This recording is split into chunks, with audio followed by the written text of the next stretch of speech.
എല്ലാ കൂട്ടുകാർക്കും നല്ലൊരു ദിവസം ആശംസിച്ചുകൊണ്ട് മാമ്പഴത്തിന്റെ പുതിയ വീഡിയോയിലേക്ക് സ്വാഗതം. ആദ്യമായിട്ട് കാണുന്നവരാണെങ്കിൽ ചാനൽ ഇഷ്ടപ്പെട്ട ഒന്ന് സബ്സ്ക്രൈബ് ചെയ്യണേ. അതോടൊപ്പം തന്നെ കണ്ടുകൊണ്ടിരിക്കുന്ന എല്ലാവരുടെയും സപ്പോർട്ടിലേക്കും തുടർന്നും പ്രതീക്ഷയുണ്ട്. നമുക്ക് നേരെ ഗൗതമിന്റെ അളകനന്ദയുടെക്ക് ഇന്നത്തെ വിശേഷത്തിലേക്ക് അങ്ങോട്ട് പോയാലോ. ഇന്നത്തെ വിശേഷത്തിൽ കാണിച്ചിരിക്കുന്നത് പറഞ്ഞിട്ടുണ്ടെങ്കിൽ അങ്ങനെ കാത്തുകാത്തിരുന്ന നന്ദയുടെ ഡാൻസ് കോമ്പറ്റീഷൻ നടക്കാൻ പോകുന്ന ദിവസം ഇന്നാണ്. അപ്പൊ അതിന് വേണ്ടിയിട്ടുള്ള തയ്യാറെടുപ്പുകളൊക്കെ രാവിലെ നന്ദ ചെയ്യുമായിരുന്നു. അപ്പം ഇതിന് രാവിലെ വന്നു ഡാൻസ് കോമ്പറ്റീഷൻ പങ്കെടുക്കാനുള്ള ഡ്രസ്സൊക്കെ കൊടുത്തിട്ടാണ് പോയത്. ഗൗതത്തിനാണെങ്കിൽ നന്ദരെ കടം വല്ലാത്തൊരു ബുദ്ധിമുട്ട് അനുഭവപ്പെടുന്നേ. താൻ ഉദ്ദേശിച്ച പോലെയല്ല. നന്ദയും ഇതിനും തമ്മിൽ ഇനി എന്തെങ്കിലും റിലേഷൻ ഉണ്ടോ, അങ്ങനെ ഒരു ചിന്തയൊക്കെ ഗൗതത്തിന്റെ ഉള്ളിൽ ഉണ്ടാവുന്നുണ്ടായിരുന്നു. കോളേജില് കുറെ പോസ്റ്ററുകളൊക്കെ പൊങ്ങിയായിരുന്നല്ലോ. ഗൗതത്തിന്റെ ആ പൊസസീവ്നെസ് കൊണ്ടാണ് ഗൗതത്തിന് ഇങ്ങനെയൊക്കെ തോന്നുന്നത്. നന്ദ തന്റെ കൈവിട്ട് പോകുമോ എന്നൊരു ചിന്ത ഉള്ളതുകൊണ്ടാണ്. പിന്നീട് മിഥുന് വന്നതിന് ശേഷമുള്ള ആ കാര്യങ്ങളൊക്കെ ഗൗതത്തിന്റെ ഉള്ളിൽ കൂടെ കടന്നു പോവാ. വീട്ടിൽ വന്നതിന് ശേഷമുള്ള നന്ദയും മിഥുനും തമ്മിലുള്ള അടുപ്പം കണ്ടു കഴിഞ്ഞപ്പോഴത്തേനും ഗൗതം പോകാൻ ഇറങ്ങിക്കഴിഞ്ഞപ്പോഴത്തേനും നന്ദ കോമ്പറ്റീഷന്റെ കാര്യത്തെക്കുറിച്ച് പറയുന്നുണ്ട്. ഗൗതം സാറിന്റെ മത്സരം കാണാൻ വരുമോ എന്നൊക്കെ ചോദിച്ചു കഴിഞ്ഞപ്പോഴത്തേനും ഗൗതം പറഞ്ഞു, നോക്കട്ടെ, എനിക്ക് ഇച്ചിരി തിരക്കുണ്ട്, പറ്റുകയും ഞാൻ വരാം, എന്നെ പ്രതീക്ഷിക്കണ്ടെന്ന് പറഞ്ഞിട്ടാ പോന്നെ. നന്ദേനെ സംബന്ധിച്ച് അത് വലിയ സങ്കടമായിരുന്നു. താൻ ആദ്യമായിട്ട് സ്റ്റേജിൽ കയറി പെർഫോം ചെയ്യുന്ന ആ സമയത്ത് ഗൗതം സാർ അവിടെ കാണണമെന്നും തന്റെ പെർഫോമൻസ് കാണുന്ന ഭയങ്കര ആഗ്രഹമായിരുന്നു.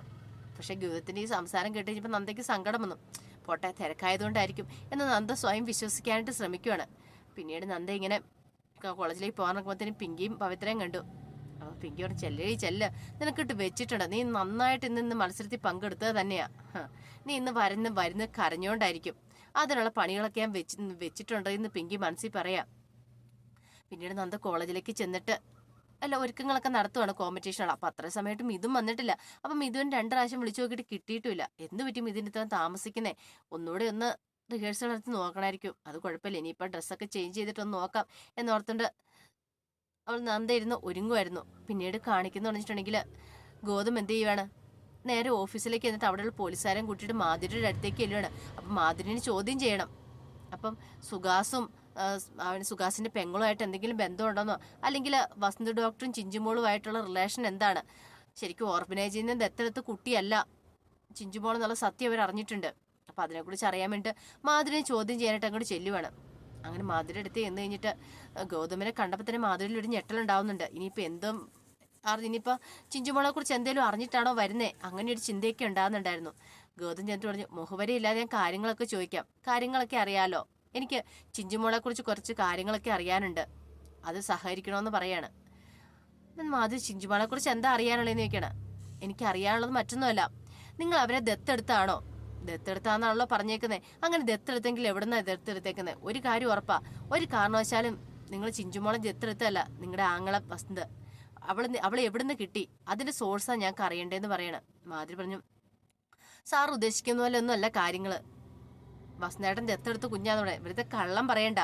ശരിക്കും സുഹാസും അവന്റെ പെങ്ങളും ഈ കുഞ്ഞുമായിട്ടുള്ള ബന്ധം എന്താണ്, റെക്കോർഡിക്കിലേക്ക് കിടക്കുന്ന സുഹാസിന്റെ പെങ്ങളുടെ പേരാണല്ലോ അമ്മയുടെ സ്ഥാനത്ത് കിടക്കുന്നത്, പിന്നെ എന്തിനാണ് വസന്ത് ഡോക്ടർ ആ കുഞ്ഞിനെ കൊണ്ട് നടക്കുന്നത്, ആ കുഞ്ഞിനെ കൊണ്ട് ഡോക്ടർ എങ്ങോട്ടാ പോയെന്ന് ചോദിക്കുകയാണ്.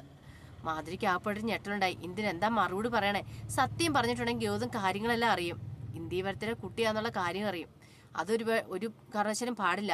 ഇനിയിപ്പോൾ അതറിഞ്ഞിട്ടുണ്ടെങ്കിൽ ഇനിയിപ്പോൾ അടുത്ത ഭൂകമ്പം എന്താ ഉണ്ടെന്ന് പറയാൻ പറ്റില്ല. അങ്ങനെ മാധുരി, സാറ് ഞാൻ പറയുന്നതൊക്കെ ശരിയായിട്ടുള്ള കാര്യങ്ങൾ തന്നെയാ, ഓർബനേജിൽ നിന്ന് ദത്തെടുത്താണ്, പക്ഷെ ഇതിന്റെ പേരിൽ കുറെ പ്രശ്നങ്ങളൊക്കെ ഉണ്ടായിട്ടുണ്ടെന്ന് പറയുകയാണ്. അപ്പൊ ഗൗതം, അതാ ഞങ്ങൾക്ക് അറിയണ്ടേ, എന്താ പ്രശ്നങ്ങളൊക്കെ ഉണ്ടായേക്കെന്ന് ചോദിക്കുവാണ്. പിന്നീട് ചിഞ്ചുമോളെ എങ്ങോട്ടാ പോയത്, ചിഞ്ചുമോളെ കൊണ്ട് വസന്ത് എങ്ങോട്ടാ കടന്നു കളഞ്ഞത്, അതാ ഞങ്ങൾക്ക് അറിയണ്ടേന്ന് പറയാണ്. അവസാനം മാധുരി പറഞ്ഞു, ചിഞ്ചുമോൾക്ക് ഒരു സുഖമില്ലാത്ത കുട്ടിയാണെന്ന് സാറിന് അറിയാലോ, അപ്പൊ അവൾക്കൊരു സർജറി അത്യാവശ്യമായിട്ട് വേണ്ടി വന്നു, അപ്പൊ അവളുടെ സർജറിക്ക് വേണ്ടി ഹൈദരാബാദിന് കൊണ്ടുപോയിക്ക് വന്നു പറയാം. ഇത് കേട്ട് കഴിഞ്ഞപ്പം ഗൗതം വല്ലാത്തൊരു സങ്കടമായിപ്പോയി. ഗൗതം ഒരിക്കലും പ്രതീക്ഷിച്ചില്ല. പറഞ്ഞു, മേജർ സർജറിയാ, അതുകൊണ്ടാണ് ഹൈദരാബാദിലേക്ക് കൊണ്ടുപോയേക്കുന്നത്, അവളെ ജീവൻ തന്നെ അപകടത്തിലായേക്കുന്ന കാര്യമാണ്, പിന്നെ ഇവിടെ നിന്നിട്ടുണ്ടെങ്കിൽ അവളുടെ ജീവൻ ഓരോ നിമിഷം അപകടത്തിലായതുകൊണ്ടാ അങ്ങോട്ട് എത്രയും പെട്ടെന്ന് കൊണ്ടുപോയെന്ന് പറയാ. ഗൗതത്തിനെ സംബന്ധിച്ചോളം അതൊരു പുതിയ അറിവായിരുന്നു ഗൗതത്തിന് കിട്ടിയത്. അപ്പൊ ഗൗതത്തിന് തോന്നി ഇവര് നിരപരാധിയാണ്, ഇവർക്ക് കാര്യങ്ങളൊന്നും അറിയത്തില്ല എന്ന്. പിന്നീട് ഗൗതം പറഞ്ഞു, വസന്ത് ഡോക്ടർ എപ്പോൾ വന്നാലും അപ്പം തന്നെ ഞങ്ങൾ വന്ന് കാണാൻ പറയണം, അങ്ങനെയൊക്കെ പറഞ്ഞിട്ടാണോ പോകുന്നത് പറഞ്ഞിട്ടുണ്ടെങ്കിൽ കൃത്യമായിട്ട് ഉത്തരം നമ്മൾ ഗൗതത്തിന് കിട്ടുന്നില്ല. ചിഞ്ചുമോൾ ആരാ എന്താന്നുള്ള സത്യം മാധുരി 2 പ്രാവശ്യം ആലോചിച്ചാ പറയണത്. പക്ഷെ മാധുരി വേണ്ടാന്ന് വെച്ചു. കാരണം വസന്തിന്റെ അനുമതി ഇല്ല, താൻ അങ്ങനെ എന്തെങ്കിലും പറഞ്ഞിട്ടുണ്ടെങ്കിൽ പിന്നെ അത് തെറ്റായി പോവോ എന്നൊരു ചിന്ത മാധുരിയുടെ ഉള്ളിൽ ഉണ്ടാകുന്നുണ്ടായിരുന്നു. പിന്നീട് കാണിക്കുന്ന പറഞ്ഞിട്ടുണ്ടെങ്കിൽ ചിഞ്ചുമോൾ ഇങ്ങനെ കിടക്കുവാണ് ബെഡിൽ. സർജറി കഴിഞ്ഞു, സർജറിയൊക്കെ സക്സസ് ആയിരുന്നത്. ബെഡിൽ ഇങ്ങനെ കിടക്കുവാണ്. ഈ സമയത്ത് വസന്ത അങ്ങോട്ട് വരുന്നുണ്ട്. വസന്ത എങ്ങനെയുണ്ട് മോളെ? കുഴപ്പമുണ്ടോ? വേദനയൊക്കെ കുറഞ്ഞു നിൽക്കണം. വേദനയൊക്കെ കുറഞ്ഞു പപ്പച്ചി. ഇപ്പം എനിക്ക് ഒരു കുഴപ്പമില്ലെന്ന് പറയണം. എനിക്ക് വീട്ടിൽ പോകണം. എനിക്ക് ഇവിടെ കിടന്നിട്ട് വല്ലാത്തൊരു ബുദ്ധിമുട്ടാണ് പപ്പച്ചി എന്ന് പറയണേ. പോവാലോ, കുറച്ച് ദിവസം കഴിയുമ്പോൾ നമുക്ക് പോവാലെന്ന് പറയാം. വേണ്ട, എനിക്ക് എത്രയും പെട്ടെന്ന് വീട്ടിൽ പോകണം. എനിക്ക് മാധുര്യമ്മേനെ കാണണം, പിന്നെ നന്ദാൻറ്റിനെ കാണാൻ, എല്ലാവരും കാണാൻ കൊതിയാവുന്നുണ്ട്. എത്ര ദിവസമായി ഇങ്ങനെ കിടക്കണേന്ന് ചോദിക്കാണ്. അതൊക്കെ ശരിയാവും, മോളുടെ അസുഖം എത്രയും പെട്ടെന്ന് കുറയട്ടെ. കുറഞ്ഞു കഴിയുമ്പോൾ നമുക്ക് പോവാലോ. മോൾക്ക് ഇഷ്ടമുള്ള സ്ഥലങ്ങളെല്ലാം പോയി കാണാന്ന് പറയണം. ഇപ്പൊ മോള് റെസ്റ്റ് എടുക്കണം, അറിയാലോ. ഡോക്ടർ മാമൻ പറഞ്ഞ കാര്യം അറിയാലോ. നന്നായിട്ട് റെസ്റ്റ് എടുക്കണം, പിന്നെ ഫുഡ് കഴിക്കണം, നന്നായിട്ട് ഫുഡ് കഴിക്കണം. മോള് ഫുഡ് കഴിക്കുന്നില്ല എപ്പോഴും ഡോക്ടർ മാമൻ പരാതി പറയാറില്ലേ. അതുകൊണ്ട് ഫുഡ് കഴിക്കണം എന്നൊക്കെ പറയണം. അത് പപ്പച്ചി എനിക്ക് വിശപ്പില്ലാത്തോണ്ടല്ലേ അന്ന് പറയണം. അന്നും സാരമില്ല മോളൊക്കെ, ഈ പപ്പച്ചി വാരി തരാലെന്നൊക്കെ പറഞ്ഞുകൊണ്ട് ഡോക്ടർ അങ്ങനെ ഫുഡൊക്കെ വാരി കൊടുക്കുന്നുണ്ട്. അതൊക്കെ ചിഞ്ചുമോൾക്ക് ഭയങ്കര സന്തോഷമാകുന്നുണ്ട്. പക്ഷെ എന്നാലും ഡോക്ടറുടെ മനസ്സിലുള്ളൊരു പേടിയുണ്ടായിരുന്നു. ഈ സമയത്താണ് മാധുരി വിളിക്കുന്നത്. മാധുരി വിളിച്ചിട്ട് വസന്തിനോട് പറഞ്ഞു, ഗൗതം വന്ന കാര്യങ്ങളൊക്കെ പറയാം. വസന്തി ചോദിച്ചു, നീ എന്തേലും പറഞ്ഞോ മാധുരി? നിൽക്കേ, ഞാനൊന്നും തുറന്ന് പറഞ്ഞിട്ടില്ല ഏട്ടാ, ഇങ്ങനെ ഹോസ്പിറ്റലിൽ പോയേക്കാന്നാ പറഞ്ഞേ. പക്ഷെ കുഞ്ഞിനെ കുറിച്ച് ചോദിച്ചു കഴിഞ്ഞപ്പോഴത്തേനും എനിക്ക് അതിനെക്കുറിച്ച് കൂടുതലായിട്ടൊന്നും അറിയത്തില്ല എന്നൊക്കെ ഞാൻ പറഞ്ഞു ഒഴിഞ്ഞു മാറിയെന്ന് പറയണത്. പക്ഷെ എത്ര കാലം എനിക്ക് ഇങ്ങനെ പിടിച്ചിരിക്കാൻ പറ്റുമെന്ന് എനിക്ക് അറിയത്തില്ല. അവർ ഇനിയും വരുമായിരിക്കും മിക്കവാറും ചോദ്യം ചെയ്യാനെന്ന് പറയണം. ഈ തക്കാലത്തിന് നീ ഒന്നും പറയണ്ട. ഇനിയിപ്പം ഞാൻ ഇവളെയും കൂട്ടി വന്നതിന് ശേഷം എന്താണെന്ന് വെച്ചാൽ നടക്കട്ടെ. പിന്നീട് സുഹാസിനെ കുറിച്ചൊക്കെ ചോദിക്കുന്നുണ്ടേ. പിന്നീട് അയാളെ ഞാൻ കണ്ടിട്ടില്ല ഏട്ടാ, അയാൾ ഇങ്ങോട്ട് വന്നിട്ടില്ല എന്ന് പറയുന്നുണ്ട്. ശരി ശരി എന്ന് പറയാണ്. പിന്നീട് കാണിക്കുന്നു പറഞ്ഞിട്ടുണ്ടെങ്കിൽ മിഥുന് കോളേജിലേക്ക് വരുമായിരുന്നു. ഡാൻസ് കോമ്പറ്റീഷൻ അല്ലേ. അപ്പം നേരത്തെ വരുന്ന സമയത്താണ് പോലീസുകാർ വണ്ടി തടയുന്നത്. മിഥുൻ ഒട്ടും പ്രതീക്ഷിച്ച കാര്യമല്ലായിരുന്നത്. മിഥുന് വണ്ടി കഴിഞ്ഞിട്ട് പറഞ്ഞു, ഇങ്ങോട്ട് വാടാന്ന് പറയാം, നിന്നെ കുറിച്ചൊരു കംപ്ലൈന്റ് കിട്ടണമെന്ന് പറയും. എന്താ സാറേ കംപ്ലൈന്റ് എന്ന് ചോദിക്കുകയാണ്. അതൊക്കെ നമുക്ക് സ്റ്റേഷനിൽ ചെന്നിട്ട് പറയാം എന്നും പറഞ്ഞുകൊണ്ട് മിഥുനെ കൊണ്ട് സ്റ്റേഷനിലേക്ക് പോവാണ്. മിഥുൻ പറഞ്ഞു, സാറേ എനിക്കിന്ന് ഡാൻസ് കോമ്പറ്റീഷൻ ഉള്ളതാ, കൃത്യസമയത്ത് തന്നെ ഇവിടെ എത്തണം, അല്ലെങ്കിൽ എനിക്ക് അതിനകത്ത് പങ്കെടുക്കാൻ പറ്റില്ലെന്ന് പറയണം. അവൻ്റെ ഒരു ഡാൻസ് കോമ്പറ്റീഷൻ, ആദ്യം നീ ഈ പ്രശ്നം ഇതിന് ഒരു പരിഹാരം ഉണ്ടാക്കുക, എന്നിട്ട് വന്നിട്ട് ഡാൻസ് എന്ന് പറഞ്ഞിട്ട് അവരെയും കൊണ്ട് അങ്ങോട്ട് പോവാണ്. വല്ലാത്ത സങ്കടമായിപ്പോയും മിഥുന്. താൻ ചെന്നില്ലെങ്കിൽ നന്ദയുടെ പെർഫോമൻസും കൂടെ മുടങ്ങും. അപ്പം എന്ത് ചെയ്യാൻ പറ്റും? അങ്ങനെ മിഥുനും കൂട്ടിക്കൊണ്ട് പോലീസുകാരൻ അങ്ങോട്ട് ചെല്ലുക. പിന്നീട് ഒരു പോലീസുകാരൻ വന്ന് കുറച്ച് കാര്യങ്ങളൊക്കെ മിഥുനോട് പറയുന്നുണ്ട്. മിഥുനോട് പറഞ്ഞ് മിഥുൻ ആ തെറ്റുകളൊക്കെ ചെയ്തെന്ന് പറഞ്ഞപ്പോൾ മിഥുൻ ഒരിക്കലും അത് അംഗീകരിക്കാൻ പറ്റില്ല. മിഥുൻ പറഞ്ഞു, സാറേ ഞാൻ ചെയ്തിട്ടില്ല, ഞാൻ ഒരു കാര്യം ചെയ്തിട്ടില്ല എന്നൊക്കെ പറയുന്നുണ്ട്. പക്ഷെ ഇതൊന്നും പോലീസുകാരൻ കേൾക്കാൻ കൂട്ടാക്കില്ല.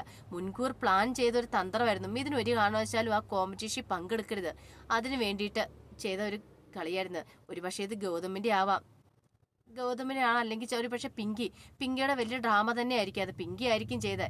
കാരണം പിങ്കിക്ക് ഒരു ഇതുണ്ടായിരുന്നു, ഒരു പ്രാവശ്യം നന്ദ കയറി പെർഫോം ചെയ്യരുത്. അപ്പം പിങ്കിയും സാന്ദ്രയും കൂടെ ചേർന്ന് ഏതൊരു ഒരുത്തിനെ പോലീസുകാരനെ ചാക്കി പിടിച്ചിട്ട് എന്നിട്ട് ചെയ്ത പരിപാടി ആയിരിക്കും ഇത്.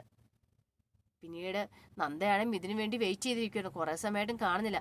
അപ്പോഴാണ് നന്ദയുടെ കൂട്ടുകാർ വന്ന് പറയണേ മിഥുനെ പോലീസ് കൊണ്ടുപോയെന്നറിഞ്ഞ്. ഇത് കേട്ട് നന്ദയൊന്ന് ഞെട്ടി. നന്ദ പെട്ടെന്ന് എന്ത് ചെയ്യുവാണ്, വിളിച്ചു നോക്കുവാണ്. മിഥുനെ വിളിച്ചു നോക്കുക. മിഥുനെ വിളിച്ചിട്ട് ഫോൺ കിട്ടുന്നില്ല. അയ്യോ ഇനിയിപ്പോൾ എന്ത് ചെയ്യും? ഗൗതം സാറിനെ ഒന്ന് വിളിച്ചു നോക്കാമെന്ന് ഗൗതമിനെ വിളിക്കുന്നുണ്ട്, കോൾ എടുക്കുന്നില്ല. അപ്പം ഇനി എന്ത് ചെയ്യാണ്ട് സമയമായി, കോമ്പറ്റീഷനുള്ള സമയമായല്ലോ. മിഥുനും എത്തില്ല. ആകെപ്പാടെ പണി മൊത്തം ഡാൻസ് അല്ലേ.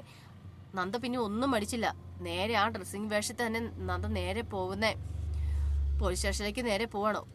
അങ്ങനെ അങ്ങോട്ട് ചെന്ന് കഴിയുമ്പോഴെന്ന് പറഞ്ഞിട്ടുണ്ടെങ്കിൽ അവിടെ മിഥുൻ നിൽക്കുന്ന കണ്ടു. മിഥുനെ കണ്ട ഇവൻ നന്ദയ്ക്ക് ഭയങ്കര സങ്കടമായിപ്പോയി. മിഥുനെ കണ്ട വഴി തന്നെ നന്ദ ഓടിച്ചെന്ന് കാര്യങ്ങളൊക്കെ തിരക്കുന്നുണ്ട്. എന്ത് പറ്റും മിഥുന്, എന്താ സംഭവിച്ചെന്നൊക്കെ ചോദിക്കുന്നുണ്ട്. മിഥുൻ പറഞ്ഞു, ഞാൻ ചെയ്യാത്ത തെറ്റിന് എന്നെ ഇവിടെ കൊണ്ടുവന്ന് ആക്കിയേക്കുന്നേ, എനിക്ക് എന്താണെന്ന് അറിയത്തില്ല നന്ദ, ഇതിന് പിന്നിൽ ആരും പ്രവർത്തിച്ചിട്ടുണ്ടെന്ന് തോന്നുന്നേന്ന്. പിന്നീട് നന്ദ എന്ത് ചെയ്യുവാണ്, നേരെ ഗൗതമിനെ കാണാനായിട്ട് ചെല്ലുവാണ്. ഗൗതമിനെ കണ്ട് ഗൗതമിനോട് കാര്യങ്ങളൊക്കെ പറയുന്നുണ്ട്. അപ്പോൾ ഗൗതം കൈമറുത്താ ചെയ്യുന്നേ.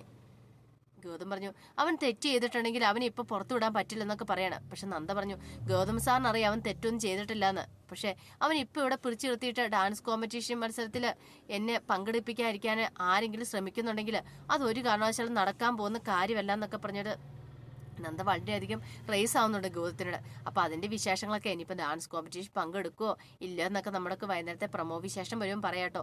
അപ്പോൾ ഇത് ഒറിജിനൽ വിശേഷം ഇതിന് ഫുൾ വരുന്നുള്ളൂ കേട്ടോ. അപ്പോൾ പ്രമോ വിശേഷം കൂടെ ഉൾപ്പെടുത്തിയാണ് ഞാനിത് പറഞ്ഞത്. അപ്പോൾ എന്തെങ്കിലും മാറ്റം ഉണ്ടെങ്കിൽ അതും കൂടെ കൂട്ടി ഞാൻ വൈകുന്നേരം പറയുമ്പോൾ അപ്ലോഡ് ചെയ്യാം കേട്ടോ. എല്ലാവർക്കും ഒരിക്കൽ കൂടി നല്ലൊരു ദിവസം ആശംസിച്ചു നിർത്തുന്നു. നന്ദി.